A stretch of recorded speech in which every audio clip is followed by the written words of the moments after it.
مو'ataa ta'uu koo hundatti mul'isa.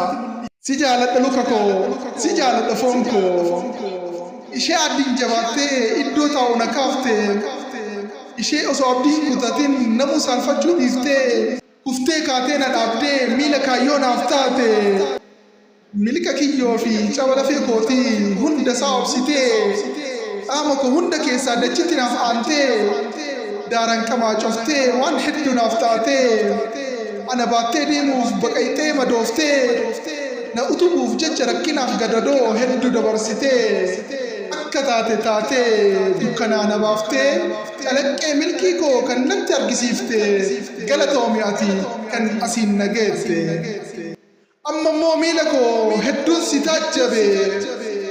Yeroon hunda caala na barbaachifta jedhutti uf biraa si dhabe. Kufnaan ka'uu diddee iddoo hin taanetti nagatuu murattee.